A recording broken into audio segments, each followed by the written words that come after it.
menemuinya di malam hari tanpa ada penjaga bersamanya. Ishita membalas ucapan Parmaid dengan menahan kekesalan. Ishita berkata bahwa dirinya tidak perlu penjaga, tapi jika Parmaid berani menyentuhnya, Ishita berjanji tidak akan membiarkan Parmaid pergi hidup-hidup. Mereka kemudian berbicara. Ishita bertanya tentang alasan Parmaid membuat Simi memilih di antara dua pilihannya. Parmaid berkata bahwa dirinya lelah sendirian dan ingin bersama dengan istri serta anaknya. Parmaid berkata akan mendapatkan Simi kembali. Mihika sedang berada di kamar Mihir dan mencoba lingerinya dan dia bercermin di depan kaca. Dia teringat saat bersama Mihir di dalam mobil dan membicarakan tentang Sari. Mihika tersenyum dan berbicara sendiri sambil menatap foto Mihir.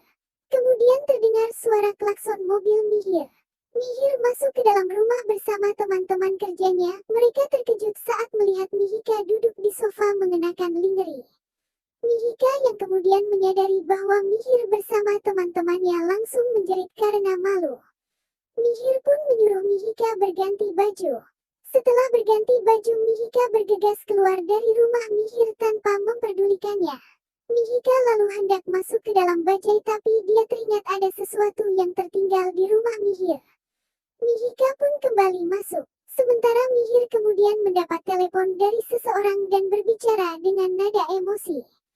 Mihir marah karena si penelepon mengirimkan raki untuknya.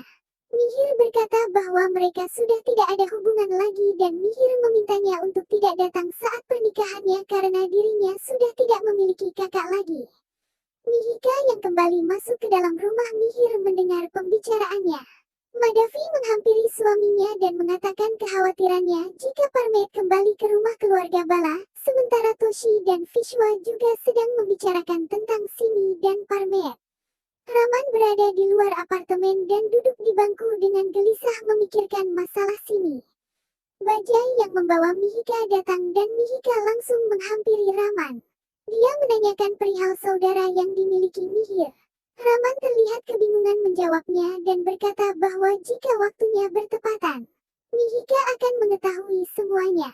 Raman kemudian bergegas kembali ke dalam rumah. Mihika pun berencana akan menanyakannya pada Mihir. Parmaid sedang menikmati makan pagi bersama Ashok, Surai dan Sagun. Mereka membahas Simi dan keluarga Raman. Surai kemudian mengejek Sagun. Sagun membalas ejekan Surai dan beranjak pergi meninggalkan meja makan. Sagun menaiki tangga ke kamar sambil mengomel karena Surai sudah menciptakan keributan antara dia dan Ashok. Surai sendiri menasihati Ashok untuk berhati-hati pada Sagun karena dia tidak dapat dipercaya.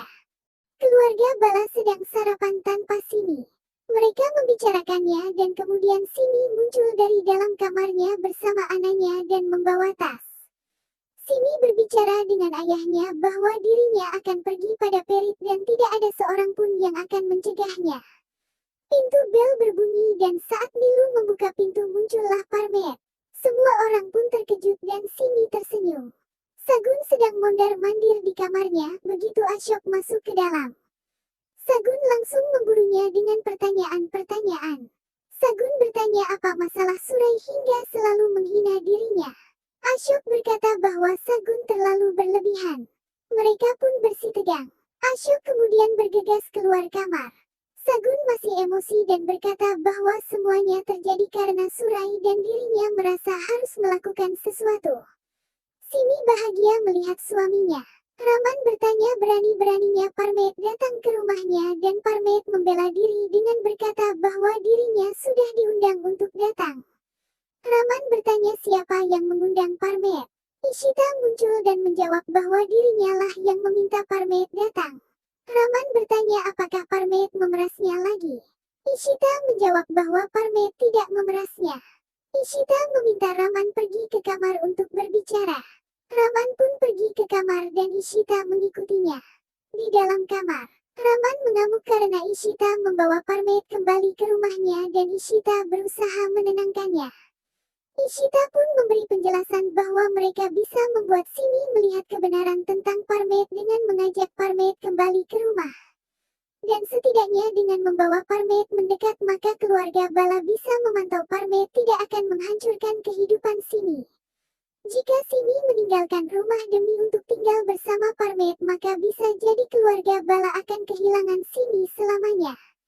Raman pun masih terlihat emosi. Ishita dan Raman keluar dari kamar. Raman mempersilahkan Parmet masuk ke dalam rumah. Undangan Raman membuat keluarganya terkejut. Parmet mengatakan jika dia ingin semua yang telah terjadi dilupakan dan mengeluarkan Raki. Parmet ingin Ishita mengikatkan Raki padanya sebagai bentuk persaudaraan. Simi pun membanggakan kebaikan Parmet di depan keluarganya dan juga Ishita. Raman meminta Ishita untuk mengikat Raki pada Parmet dan Ishita maju menghampiri Parmet lalu mengikatkan Raki pada tangan Parmet. Raman kembali ke kamar dengan marah. Parmet hendak mengambil berkat Ishita dengan memegang kakinya tapi Ishita mundur teratur. Semua orang pun pergi. Parmet pun resmi masuk ke rumah Bala kembali. Parmet masuk ke dalam rumah dengan pongahnya dan menatap Ishita dengan tatapan mata nakal. Ishita mendatangi Raman yang menahan kekesalan di kamar. Ishita meminta maaf pada Raman dan berkata bahwa sekarang hanya inilah yang bisa dilakukan. Ishita percaya bahwa Simi akan segera mengetahui kebenarannya. Raman terlihat ingin menangis menahan kekesalannya. Ishita pun mengambilkan tisu dan mereka mulai berbicara baik-baik lalu kembali tersenyum. Madavi memberitahu Vishwa bahwa Parmet telah kembali ke rumah Bala. Vishwa berusaha menahan kekesalan istrinya yang meluap-meluap. Suaminya ikut bersuara dan membela Madavi yang akan melaporkan Parmet pada polisi. Vishwa pun melarangnya.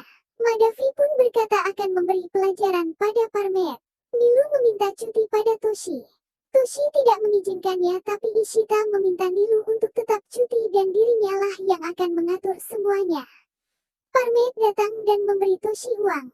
Toshi dan Bala pun menanyakan uang tersebut. Parmet berkata bahwa dirinya ingin ikut berkontribusi untuk biaya rumah. Toshi dan suaminya tidak memperdulikan Parmet, begitu juga dengan Ishita. Mereka pergi ke kamar masing-masing. Parmet merasa kesal dan pergi ke kamarnya. Simi mengikutinya dan mengajaknya berbicara. Ishita melihat mereka dari ambang pintu dengan hati geram. Ashok sedang berbicara dengan seseorang melalui telepon. Usai menelpon, Surai menanyakan apa yang membuatnya marah. Ashok pun menjelaskan dengan kemarahan yang meluap-luap bahwa Raman ikut ambil bagian dalam kesepakatan kerjanya. Sagun mendengarkan saja. Ashok berkata bahwa dirinya harus mendapatkan kontrak tersebut. Surai pun memberikan saran pada Ashok untuk menggunakan Parmet dalam mengacau Raman.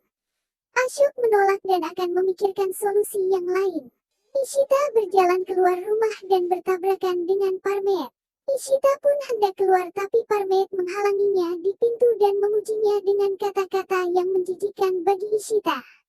Parmet dan Ishita lalu saling mencemooh. Ishita kemudian bergegas keluar menuju rumah ibunya.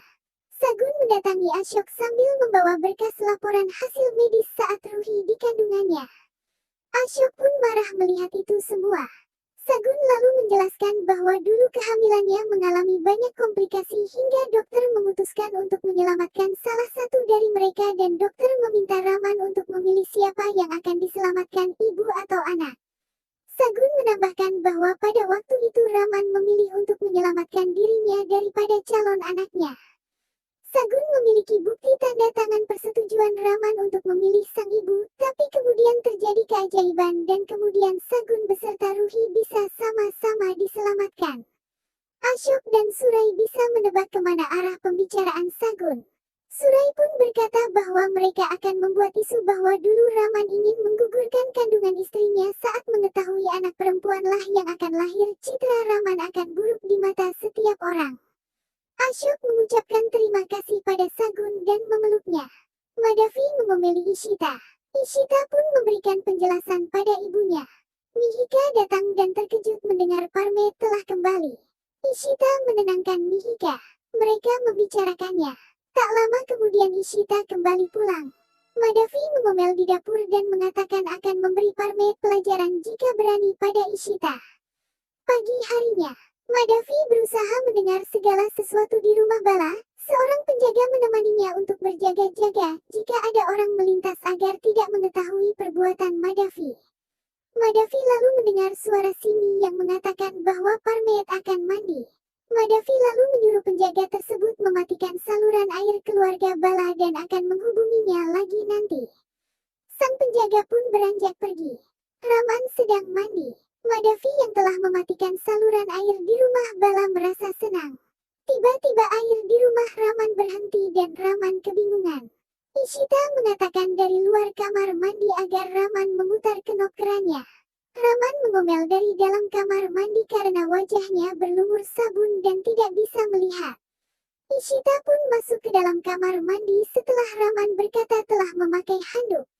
Ishita berusaha membetulkan showernya. Madavi lalu mendengar teriakan Vishwa untuk mengambilkan koran. Madavi keluar rumah dan melihat Parmaid juga keluar. Parmaid menyapanya tapi Madavi diam saja. Madavi lalu berkata akan meminta penjaga menghidupkan lagi saluran air di rumah keluarga Bala. Ishita mencoba membuka keran air. Raman menyuruhnya pergi tapi tiba-tiba shower air terbuka dan membasahi mereka berdua. Mereka hanya saling tatap dalam guyuran air. Madavi mendatangi rumah Bala. Dia menyapa Tuan Bala dan menanyakan Ishita. Tuan Bala pun menyuruh Nilu memanggilkan tapi Madavi berkata akan mencarinya sendiri.